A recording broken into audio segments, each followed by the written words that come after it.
All right, take two. Let's try again. See how we go. It is bloody boiling here.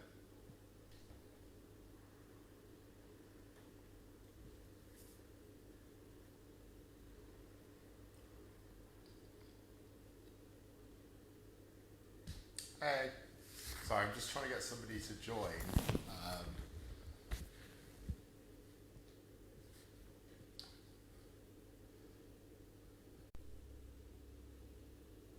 Mummy, did you get my invite? 'Cause I've sent you an invite to join. You should have one.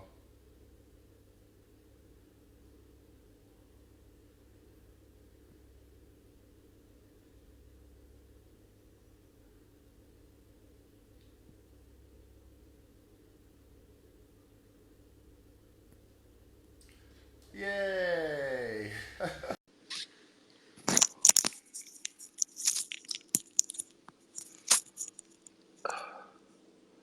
I think we've got there. I think. Figure it says adding.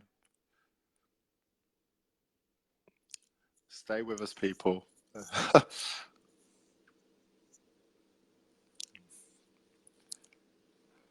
it. Hey, Hey, okay, so it doesn't work Jesus. on the PC, it only works on the phone. Oh, okay.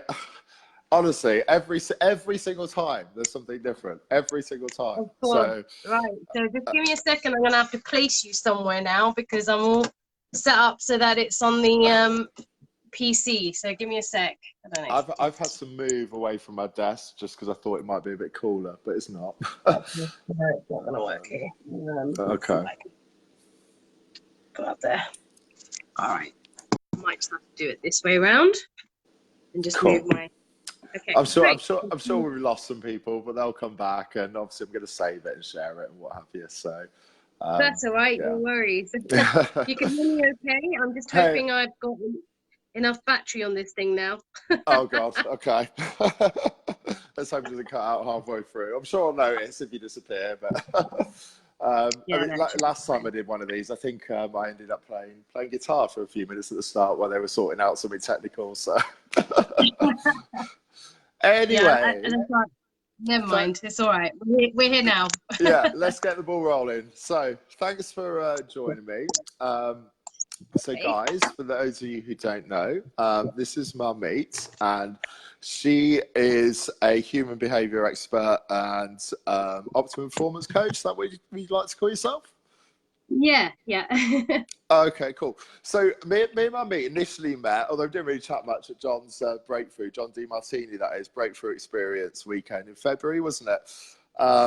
And where you're actually one of his like coaches or facilitators. But then obviously we chatted a bit more at Andy Harrington's not Power to Achieve. It was PSU, Public Speakers Yeah. University, which was a few months later. Mm-hmm. Now, as a lot of people who follow me and are watching know, because I post about it quite a lot, I've been delving into the work by someone called John Demartini quite a lot lately, and using that kind of stuff to help my clients as well as help you guys.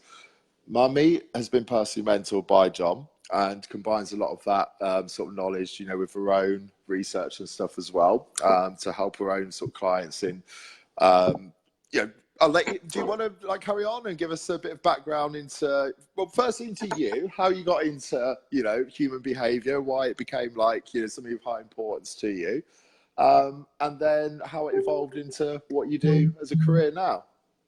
Sure. Okay, so I've been studying human behavior for about 11 years now, just over 11 years.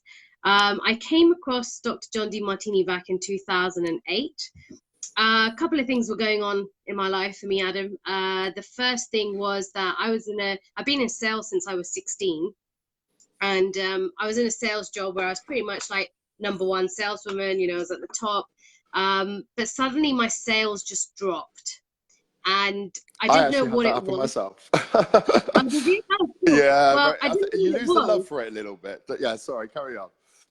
Yeah, well, I didn't know what it was because I knew it wasn't the fact that I knew how to sell. That wasn't the issue. It Mm. wasn't a skill issue. So, if it's not a skill issue on certain things that you're not getting done, then it's got to be a mindset issue. And for me, there was quite a few personal things going on in my life. You know, you can kind of, I named that period of my life like, you know, issuesgalore.com. Yeah. So, you know, from health challenges to family challenges to relationship challenges, you know, you name it, it was in, you know, there for me. And I'd been doing a lot. I've been doing personal development for a long time, and I, you know, had attended quite a lot of courses, and also been mentored by other, you know, people. So I'd been, I done a course called Landmark. I was with Anthony Robbins, Bob Proctor, and you know, all the Oh, likes, cool. these kind of Yeah. people. And I just felt like there was like almost this missing piece from what I was learning, and I felt like I was being taught everything to do with how to be positive, but all the Yeah. negative stuff was happening in my life. Yeah. Okay. Yeah. So When you ignore I all the perceived it negative to be stuff. Just think negative. positive. Yeah. Yeah, yeah, and you kind of perceive it to be negative at the time, and Mm. I really just couldn't, you know, grasp things.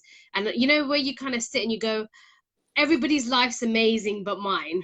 Yeah. Yeah. and and so yeah, that kind of happened with me. And actually, I really did get to a low. I got to a point where, you know, I've only started probably in the last like 9, 10 months started saying this publicly, but I actually had thought of ending my life at the time. Mm.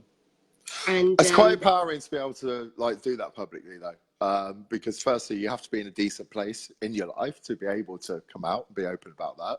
But then yeah, it's amazing. We sometimes hold these things back, thinking it's going to harm like our persona that we put out on social media, what have you, which obviously is important for work and for business and what have you. But I don't know what your experience is, but you probably found that being open like that probably actually helps, because people, it's amazing how many people go through similar things and can relate to it. yeah, absolutely. People relate to it. They also see that, you know, you're human. Mm. And it and I share it from a space of love for to inspire people, to let them know what's possible. You know, it's not kind of like a, hey, look at me, this is where I am Yeah. now. It's just being able to relate to, I know what it feels like to be there. You know, as I said, thinking everything else is going great for everybody else, and you're the one that's kind of in this place that's right down, and thinking, you know, the whole world's against you. You know, that's kind of how I was Yeah, feeling at the time. absolutely. And I'm sure we'll get onto this a little bit as we go through things, but in a way that's partly like voids creating values in a sense. You know, you kind of, Absolutely. I know with myself, like I got to a point, I was like, I don't want other people getting to this point, you know, and I figured out a way how to get around it quicker than the route that I took, you know, so I'm Yeah. going to use that knowledge and experience and stuff to help others. And I suppose that's probably what kind of led you, you know, or inspired you to start doing what you're doing now. Yeah, I mean, when I met Dr. John Demartini, it was you know, everything he said just made sense. And what I loved about his work is, you know, it's a culmination of over 46 years of research. You know, Mm. all the disciplinaries you can think of, you know, he's researched. I've actually just come back from just spending 10 days where we dived right deep into over 300 ologies, you know, that he, and Wow. disciplines that he researched, and looking at where is, you know, the order in the universe in all these different types of ologies. And it was really inspiring. So, Yeah. yeah, when I met him, you know, his opening statement, which I felt like was talking to me that night, was there's a room full of people, about 300 people, and he said, you know, how many of you in this room are into positive thinking? So of course, proud me, you know, I'm putting my hand on, and he says, and how many of you still have negative thoughts? And Yeah. I was like, okay, I'm listening to you. What have you got to say? Because I'm kind of here. That caught your attention because it's, well, even as I've heard John say himself, even those people who are at the forefront of like, you know, promoting the positive thinking thing and have released all the books on it have actually admitted to him that that's not always the case. And sometimes they feel like a fraud and stuff. So, you know, Yeah, if like well, people like Norman there's Vincent Peale and stuff, you know, struggle with it, everyone does. yeah, well, there's a great quote by Norman Vincent Peale, actually. He says, you know, if you ever wake up in the morning with no problem, you better get on your hands and knees and pray for one, because otherwise you have died. You Yeah. know, he knew that there wasn't such thing as just a one-sided positive life. And I Mm. just felt the tools at the time that Dr. Demartini, you know, using his methodology, taught allowed me to embrace both. And I almost like it really got me to a point of where I was looking forward to every day, and understanding that, hey, this is going to be a day that's going to have both sides. It's not, I'm not getting out of bed to go, this is going to be an amazing day. No, this is going to be an equally challenging and Yeah. supportive day, where I'm going to receive both sides, you know. So I was And, under no illusion of that. and we need that challenge in life to help us grow. Everything in life service, you know, the challenges and the support, they all kind of play a role. And if one of them, if you perceive that you've overcome some sort of challenge or something, a new one's going to come. You know, you'll find it from Absolutely. somewhere. Yeah. Otherwise, you better find one else, you're going to die. You know, so Yeah, that's how you find challenges that are more inspiring to you, than yeah. otherwise you'll attract challenges that are dispiring to you. Okay, cool. I like that, because you're right. You know, if you're not like doing something that's inspiring, that presents, you know, challenges that you will naturally work towards and overcome, because you're not going to stop at failure because it's something that you're inspired to do, then you gratefully embrace those challenges. However, if you're lacking that kind of inspiration and just kind of like floating through life and stuff, you'll bring in the sort of challenges that you don't want, probably. Yeah, the ones that despise you. Yeah, absolutely. Yeah, excellent. Okay, so after sort of meeting John and doing this, it was just a one-off seminar that you went to initially, was it? Yeah, I went to a public talk, and then I went to his breakthrough experience. It was at breakthrough that I decided that I was going to do this and help other people. But you know, Adam, I'm a firm believer you got to put on your own oxygen mask before you put on anybody else's. So you have to work on yourself a little first. Absolutely. I spent 4 years, and gosh, I still do it till this day. I mean, actually, before our call, I was working on something too.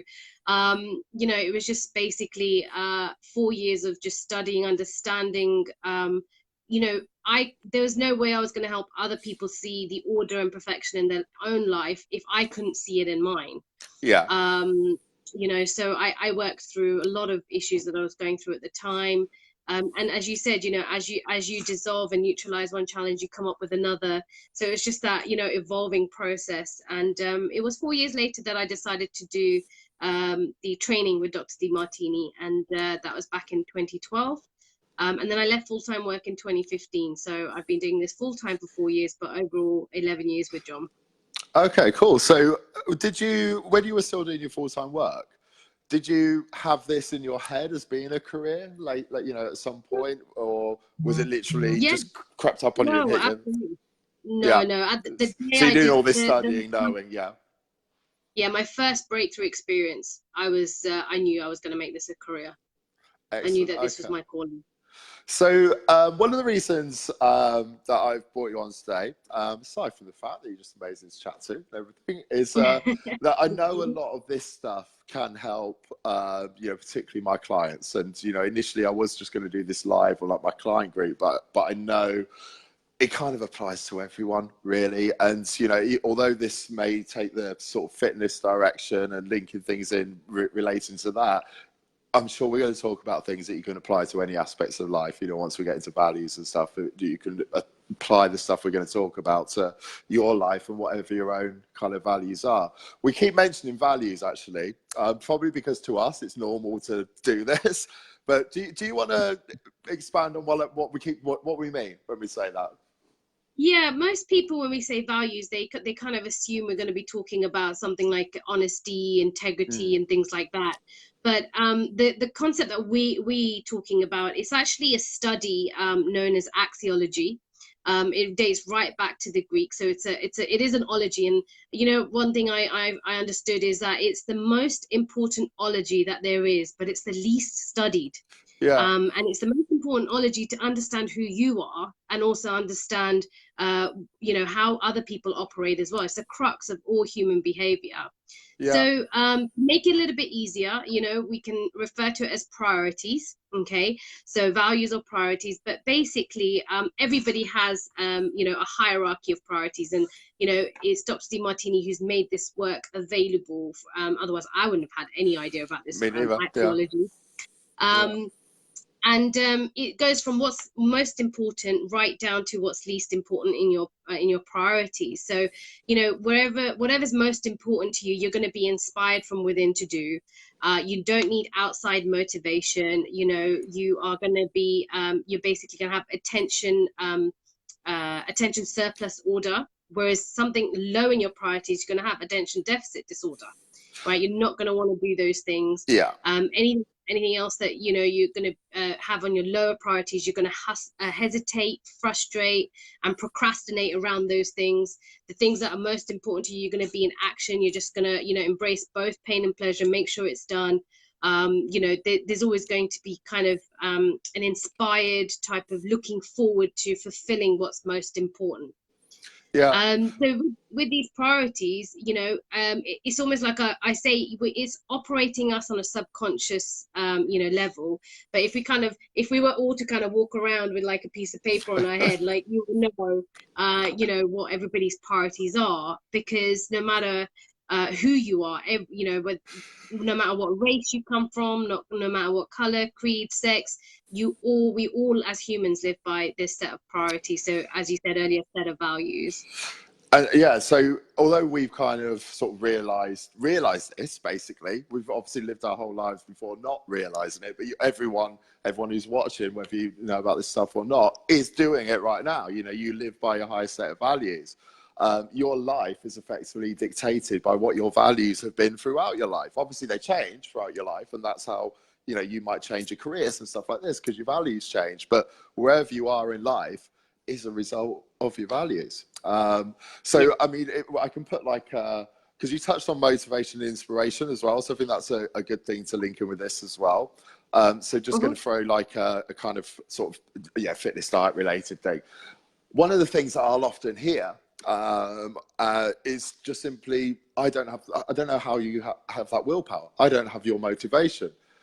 And initially, you know, it's not something I, you know, fully understand before like kind of stumbling upon this. But do you want to just kind of explain why sticking, for me, it might be really easy to go to the gym 5 times a week and stick to my diet, but to somebody else who feels that they should lose weight or they must get in shape, it's probably a lot harder, especially in the long term.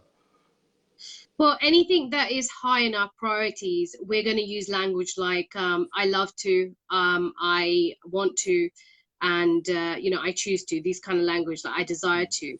Anything that's lowest in our priorities or that is injected from other people is going to be, as you said, I should, I must, you know, I should lose weight.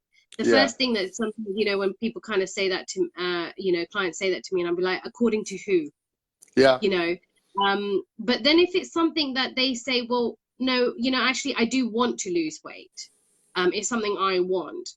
Well, all that is happening, if somebody turns around and says to you, Adam, you know, it's really easy for you, you're going to the gym, you know, you're eating really well, I just can't do that.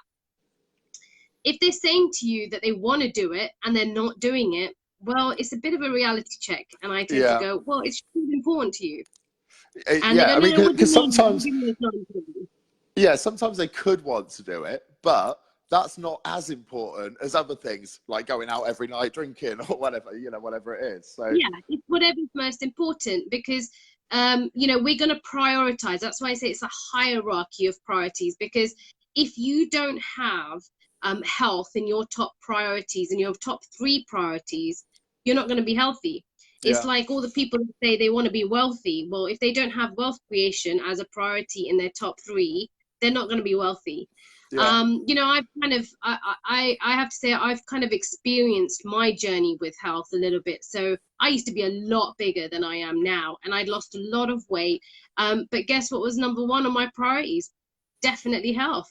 You know, I was cooking my own meals, I was working out, I yeah, was you know, working around things to make sure that I was still getting some other priorities met. But you didn't need to motivate me to get up and go to the gym. In fact, I exactly. used to travel an hour into central London to go to the gym, to come back That's again to the then thing, come isn't back. it? Motivation can work for a week or for a day. You know, you can reward yourself with something, and we often reward ourselves with, like, you know, the things we're trying to quit in the first place, which is another, like, you know, chat altogether. But to do it like long term, you have to be inspired to do it. And you know, you talk about like that was top of your priorities.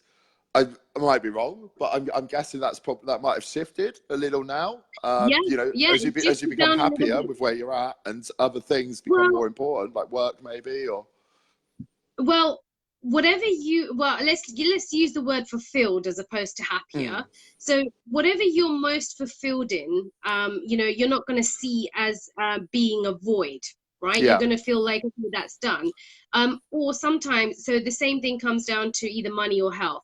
If people perceive that they are healthy, it's not going to be a void that they need to then fulfill. yeah, If they perceive that, you know, health is something that they want to get on track with and it's a void, they're then going to want to fulfill that. But then you see actions speak louder than words, right? yeah, It's not I want to be healthy, it's let's see what is demonstrating, what is your life currently demonstrating and showing me that health is a priority, or that you do want to make it a priority for yourself.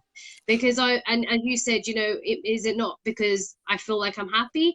No, I just feel like there were other voids that had higher priority, like the yeah. Okay, business, the traveling. And then, you know, where I used to get up in the morning to kind of travel to go to the gym, I get up in the morning to make sure I can see my clients. yeah, But yeah, interestingly, I've been away for a month. I was in USA and I was doing some stuff, and I actually did for myself. I did a linking process because I did want health to come up again high in my priorities, where I was taking care of myself. yeah. And I basically sat and asked myself, how does you know, going to the gym, eating healthy.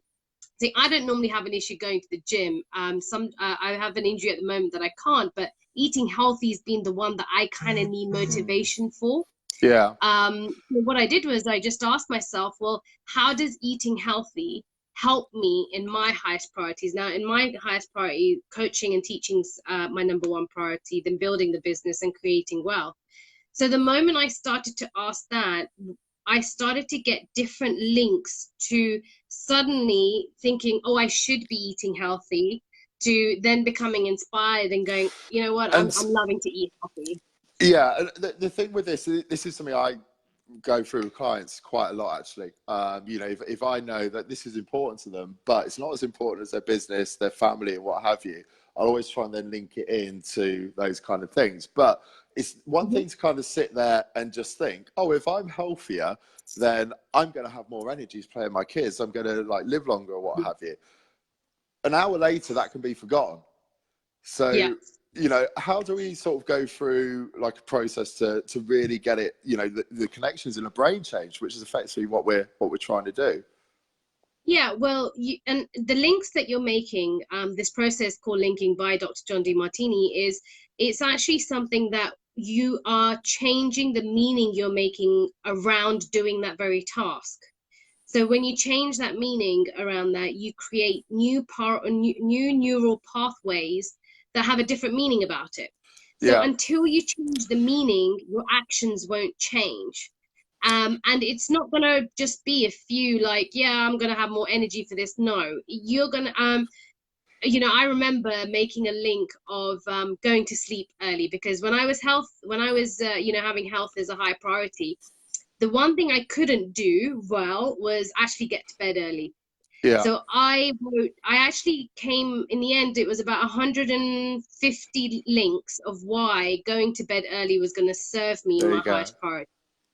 But Yeah. that was just one area of Yeah. losing weight. I would So it's effectively encourage, one you link, and know, then you've gone and done that 100 like, you know, reasons for that link well, effectively. it's one task. Yeah. You see, it's the one task. So the moment you take, you know, if you, and this applies to anything, Adam, if anyone takes the task they want to do, and that could be losing weight, creating wealth, it could be a project they need to finish, a book they need to write, anything, if you break it down into can-do steps, you take a look at all your can-do steps and you ask yourself, which of these can-do steps do I really need motivation to do? The one thing that I Mm. just don't want to be doing, you know?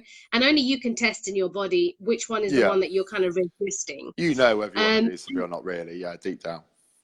yeah, and then you take that one and you link that to your highest priorities, because the first thing is actually finding out what your priorities are, right? Yeah. But the moment, and that's a great, you know, there's a values determination process that we would take you through, which is by Dr. Demartini. And in order to find those out, the minute you get that very action, you know, and find how does that serve you in your highest priorities, it's going to have a very different effect to, I need to go to sleep early, I should be going to sleep Yeah. early, to, you know And what, I'm in bed, I love to go to bed early. I think that's the key as well. Like what you just said about taking that one thing and then coming up with, say, over like 100 different links to how Yeah, going to sleep early is going to benefit what you're doing. It's a bit like if you go to the gym once, your physique's not going to change. You know, you need to do it again and again and again, and for those adaptations to take place. And the brain works exactly the same way. You know, yeah, you don't get addicted to alcohol unless you're very unfortunate after like one drink.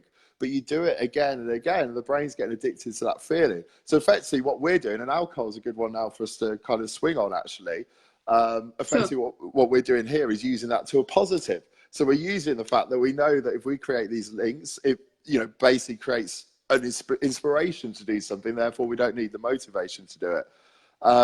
But yeah, what I was going to touch on there. So and you know, I'm actually going to like relate this. Obviously, won't mention names, but a particular client that I've been working with lately. Basically, I'm not. You know, there's different forms of addiction. You know, he's not someone who would like sort of want to get up in the morning at 9 o'clock. He's having a bottle of whiskey or anything like that. But, and this is quite a way a lot of people live their lives, they go to work, work a hard, long, stressful day, and then like to unwind for like an hour or two at the pub, you know, having a couple of pints, even if it's like, you know, each night a week. Now, initially, I always find it's quite, from a lot of people, if they want to do it, and I'm pretty good at like sussing out whether they actually want to change before I take people on, those initial few weeks tend to go quite well, you know, because they'll feel a bit inspired almost for those few weeks because it's new. They feel better quickly. But then very often what can happen is you might have one night out for a birthday, or so you might get some bad news or something like this. And you're suddenly going back into that old habit.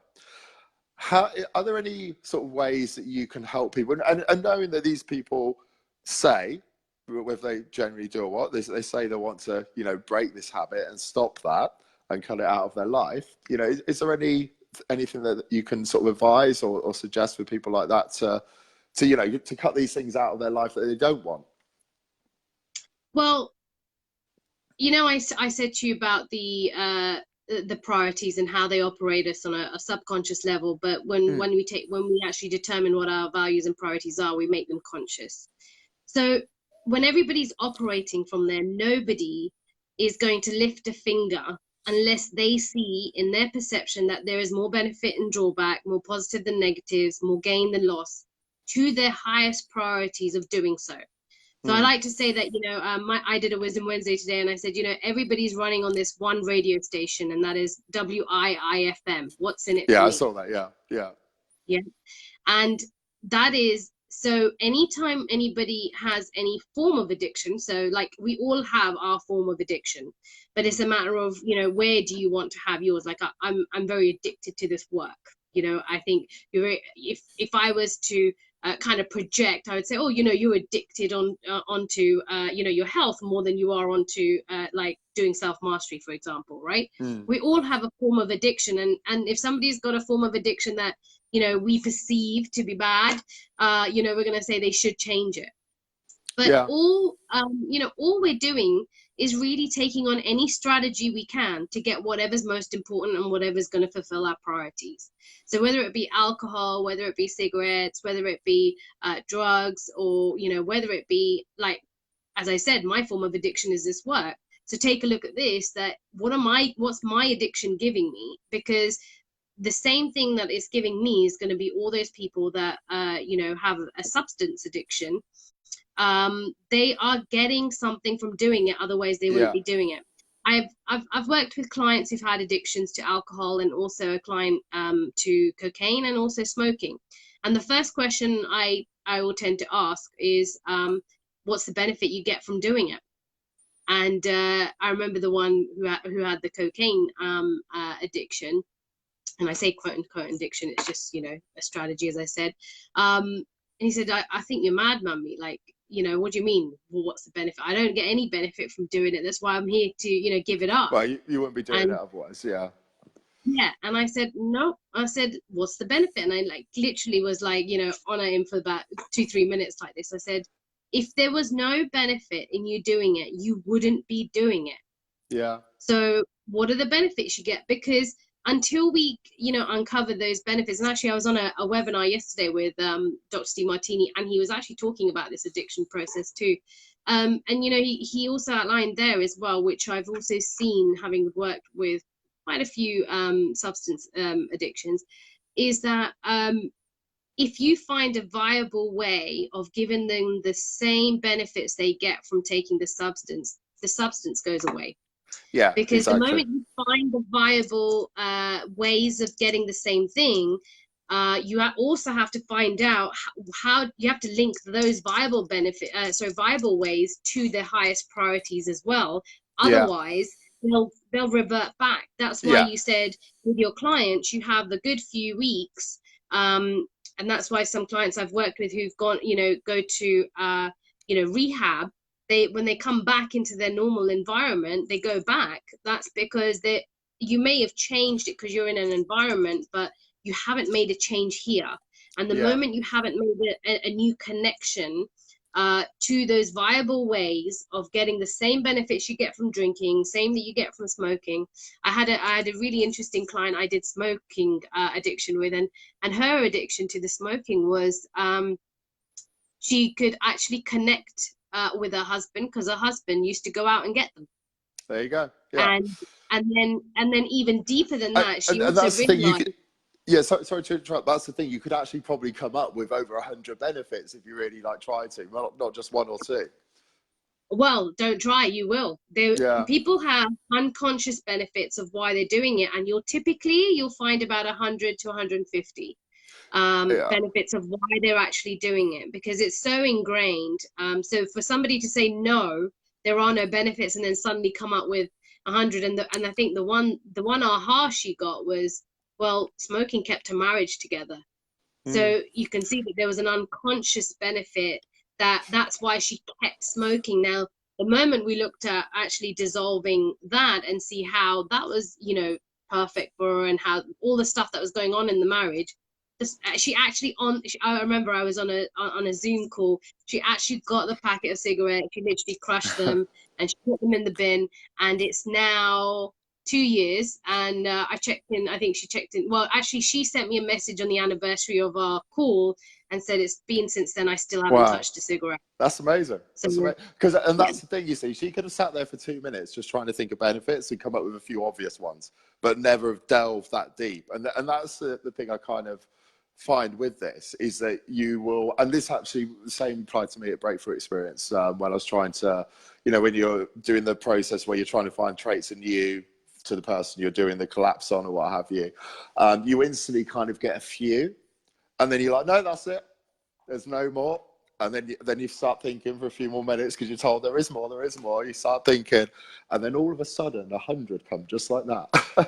You know, it's just like it's just a sudden release, and those are the important ones, you know, because they probably wouldn't have been brought up otherwise. And you know, it's interesting what you said about the relationship, because that's something, you know, unless she's pushed or you know, even if she's pushing herself to actually go deep inside, you're not actually going to uncover. And you know, therefore we've got it unconscious, Adam, and I think, you know, it's about all the information we need is there. You know, it's just that we've been conscious of one side. If we're perceiving something to be negative, we're only conscious of that and unconscious of all the other side. So what I love about the work is that you know, this is about bringing your mind into what we call an optimum mindset. You know, balanced thinking, neutral, rather than trying to make something good or trying to make something bad, positive or negative, because you know, if those are just labels we put on something which actually is neutral in the first place. Yeah, because even those addictions and stuff serve you in some way, shape, or form. You take that thing with the smoking now. You know, the moment I said to her, well, clearly you've got that strategy, is that a good thing or a bad thing? It's just a strategy that's helping you get what's most important, right? It kept a marriage together. So there you go. Yeah. You know? And yeah, I mean, just to touch on what I've been doing with this client a bit more, just to kind of clarify that process really.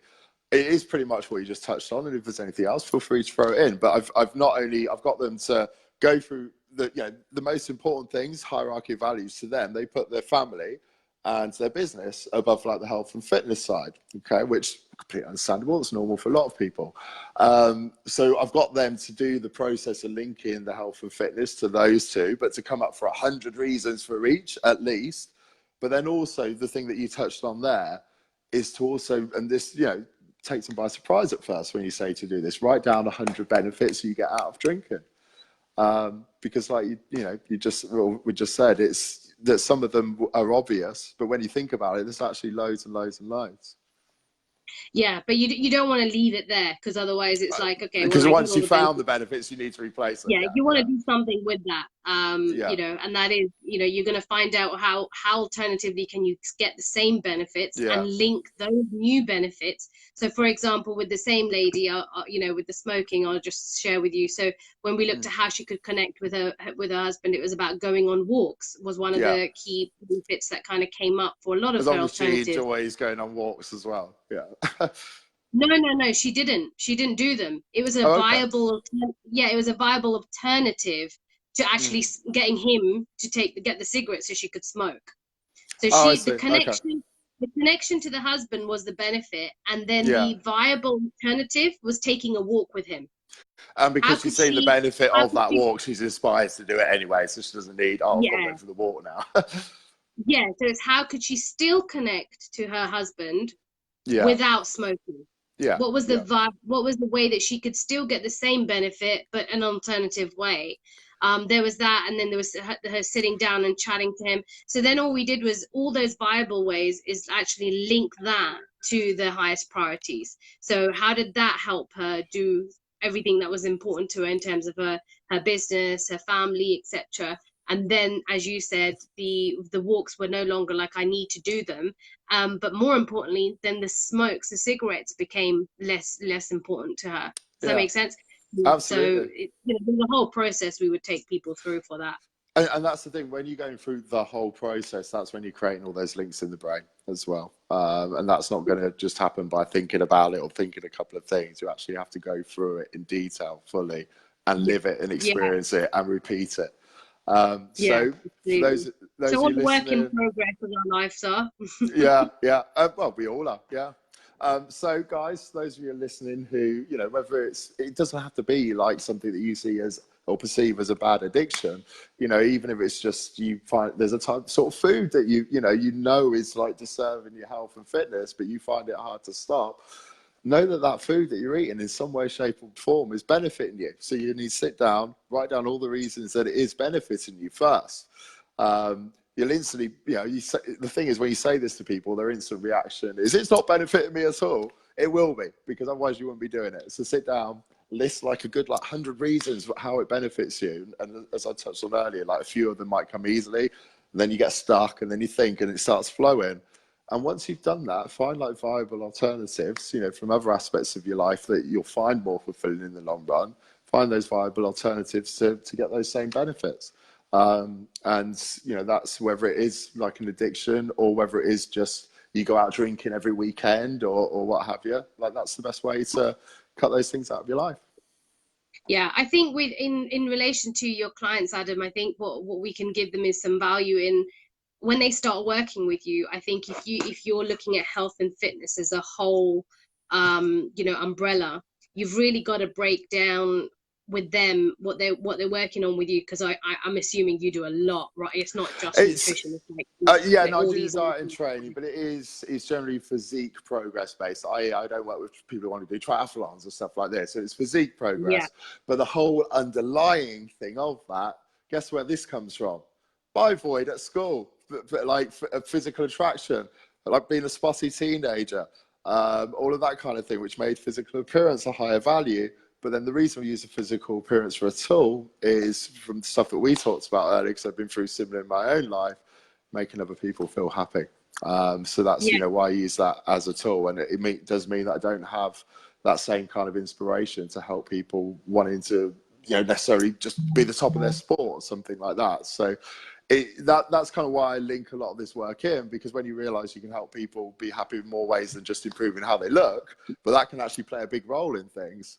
Oh, it's huge. Yeah, You want to help, basically, or I do, because as you can relate to, I've been there for suicide attempts and all that stuff years ago. So, I know what that's like, and that certainly led to me just being inspired to make sure that people don't have to feel like that. Which is why it was just body transformations, but now it's expanded into physique and life coach. So it's when you take that whole umbrella with people, I'd recommend that any of the clients that choose to work with you, for them to actually be upfront with you and let you know, Adam, I'm going to have problems with either the diet, sleeping early, because sleeping is a whole part of transformation. Like for me, like I said to you earlier, I didn't have an issue with any of the other things. It was like that. So working out, doing my check-ins, any of these kind of things, I'm going to have problems with doing that. Then you already know from starting out working with them, what's going to be the one that you're going to need to chase them. So rather than you having to chase them to do, and actually ask them, well, why are you not doing it? Help it become important to them. Yeah, just then actually getting them to link and going, how does doing check-ins with me, for example, help you in your highest priorities, and building that right up, and health is definitely got to be within the top three if they want to have any motivation. They're all spot on with check-ins, otherwise they don't work with me for long. But no, the detail in the check-ins and stuff, and in fact a lot of that actually does relate. Firstly, it completely relates actually to what you said on sleep, and it's actually really a good idea to not just see it as a whole process, to actually break down the different elements that they have to cover when they start this, and to then do linking to those individual elements. Sorry, I didn't mean to interrupt. You break them all into can-do steps. So what can they do, what can't they do, and all the can't do's, you then go, okay, I need to link these to my highest priorities. And how does how does doing that help me in my highest priorities? Because health may not be the priority. So it may not be that, you want them to link it to health, because that's obviously wanting to come up higher. And one thing I want to make your viewers quite aware of is that the moment you bring a priority up in your hierarchy, something within the top three has got to give. So one of those top three is going to shift. Because people then start to go, oh, but why is that not a priority anymore? Well, your brain's just made new neural pathway links to now the highest priority. So something at the top will shift further down. Yeah, that's something that's happened to me over the last few years. I will easily, and I've probably had more weeks than not this year, where I've not got to the gym 3 times, like once or twice, That would have killed me a few years ago. Having 1 week like that. Whereas now it's fine. Just because that time isn't because I'm sat watching telly instead, it's because I'm doing this, like coaching and stuff, and that's a much higher value to me now. So there's that shift there, because it used to be the other way around. Okay, so while we talk about those priorities and stuff, actually can lead on nicely to the next question, which basically would be, let's take someone who actually does really want to do this. Okay, so it is actually a high priority to them. They may even have already been doing it for a while, for a year or something. When I say this, I mean like fitness. They're going to the gym 5 times a week. They're eating healthy. Whatever the goals are is irrelevant, but they're following that kind of lifestyle. Sometimes that can bring in conflicts at home. So if they're married or got a partner at home who is completely uninterested in that, how do you kind of deal with those kind of conflicts where you're wanting to go to the gym 5 times a week and eat healthy and at certain times, and your partner's probably moaning that you're out every single evening at the gym whilst they're just sat watching TV, and that's family time, or they're making a separate meal for you to the family, or even if you're eating at the same time? Okay, so when you have, when you're in a relationship, it's no different to the other partner having a set of priorities as well. So what happens is we can create 3 different types of relationships. One is that you're living in a careless relationship. So, you're the one that's into health. So you're now saying to your partner, you should be eating healthy like me. Mm. Okay. You're caring less about their priorities and more about your own. Yeah. Well, it's your If values you've shifted, not theirs necessarily. You're the one who's suddenly Yeah, taken on this new. yeah. Well, if you're projecting exactly the same, right? You're Mm. projecting onto them, you're telling them they should be just as healthy as you now that you've decided to make this change. Similarly, if if you're injecting their values and their priorities into your life, you're going to be in a careful relationship, because you're going to be like, well, I might just be healthy Monday to Friday, but when we go out together, because if I'm with them, they might not understand the fact that I want to be healthy, so I better just eat just to, make them happy, kind of thing, Yeah. right? And then you're in a careful relationship. A caring relationship is one where you are able to communicate with the other person in their priorities, and able to fulfill yours while you're doing that. Yeah. So remember, I'm And going vice right back versa. to Yeah. and what I'm going back to what I said earlier, which is that what's in it for me. Your partner is not going to understand if the very thing you're doing, so if it's health, if they don't understand how you being healthy is going to help them in their priorities, they're not interested. Yeah. So if you're able to just, again, just, basically link it to them and their priorities, right? I had a couple where the girl had got quite into her health and fitness, and the husband wasn't so much, and so he was very much like, let's get takeouts or whatever. But he was a Mm. businessman, and the wife turned around and she said to him, she says, those meetings and stuff, whatever they're called, when they have those dinners and their lush dinners and things that you take me to, and Yeah. how people compliment you about being with a great wife, they haven't been saying that recently, have they? And because she noticed that, and he said, no. She goes, how would you like for them to say that again to you? And he's like, well, yeah. Well, I'm going to have to go to the gym 3 times a week, and I'm also Instantly going to hit be, home with him. Yeah. yeah, he was just like, no problem, babe. So, See, that's amazing. you know, It's like he's instantly, just from saying one thing, it's gone from not wanting you to do this to it's actually inspiring him in a way that you're doing yeah, it.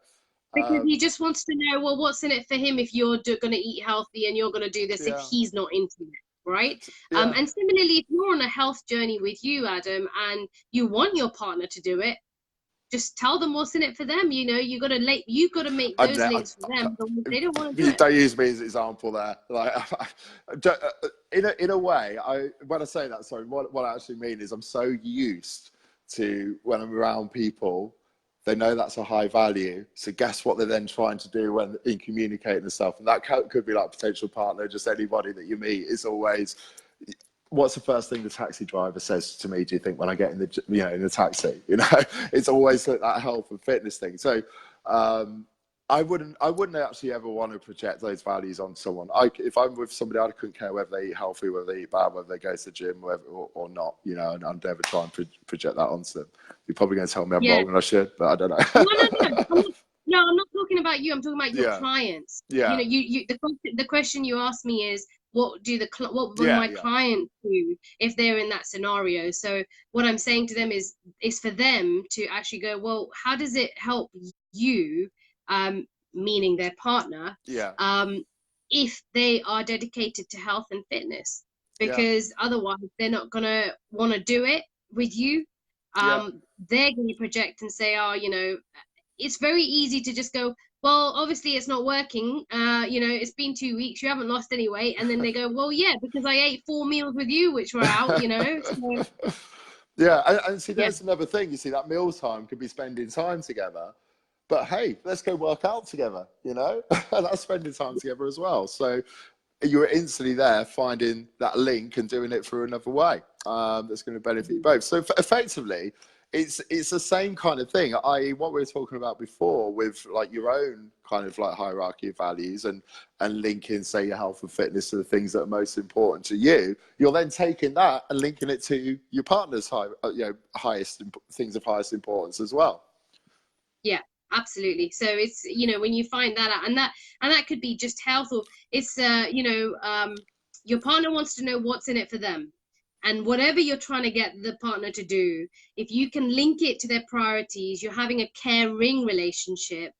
You know, I'm giving caring a completely new meaning here, is that I'm getting what I want, and in exchange you're getting what you want, and that's fair exchange. So therefore that's a caring relationship. No one's trying to change the other person. No one's trying to say I do more for you than you do for me, you know.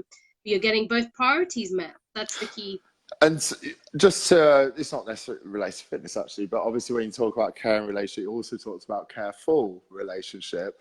I'd like to just expand on that a little, because it's something I've had to speak to people about a little recently as well. Because do you think that's something where in the long term you can stick to and be happy with if you're overly careful in a relationship, in the sense that you talked about it earlier?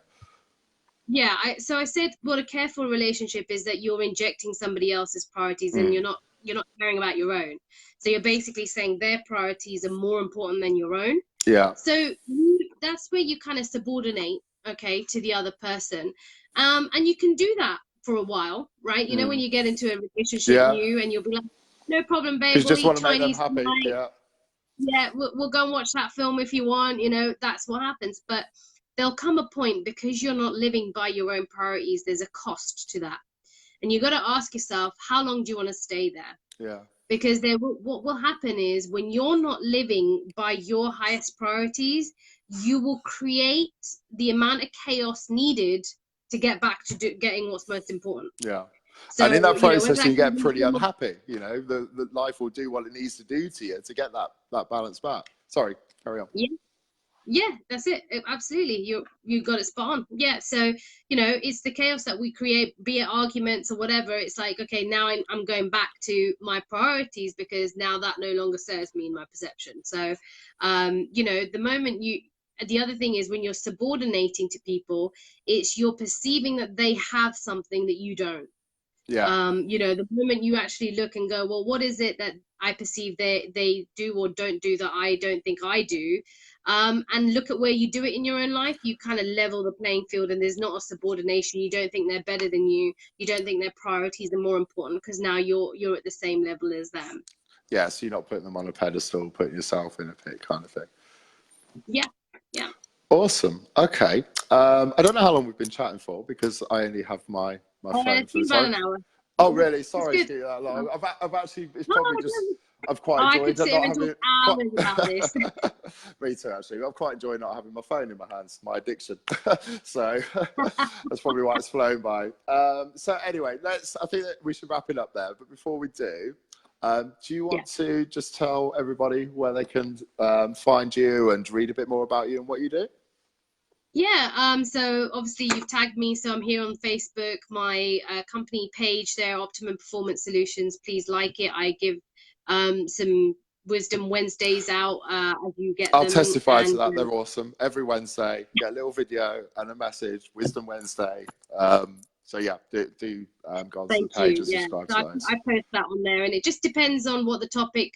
You know, sometimes I may have seen a client that week that I feel like this week it was a client, and how they felt they were not in fair exchange in a relationship they've been in. So you know, I decided to do a little video about it. So it's just basically you know, wisdom that I like to share. So you can go on my page. There'll be information about, you know, workshops that I run, etc. And yeah, it's all there. And obviously I'm on LinkedIn and Instagram as well under the same names. Okay, excellent. Well, thanks a lot, Manmeet. It's been awesome chatting to you. And I know that you've just delivered a load of valuable content. So thank you very much. Oh, great. I'm glad. I hope it was of value to anybody. And keep doing what you're doing, because you're definitely transforming, you know, the physique of people, which it has so much more of an effect than people actually understand. It's about transforming lives, and you know, obviously exactly the same as what you're doing. So keep doing such a good job as well. And thanks for that. Our own unique ways, don't we? Exactly. Thank you very much, and I'll speak to you soon. Thank you, everybody. Thank you for the opportunity, Adam, and thank you for everybody that joined in. Thank you. Thanks for joining us, Manmeet. Thanks. Bye bye. All right, take care. Bye. Bye.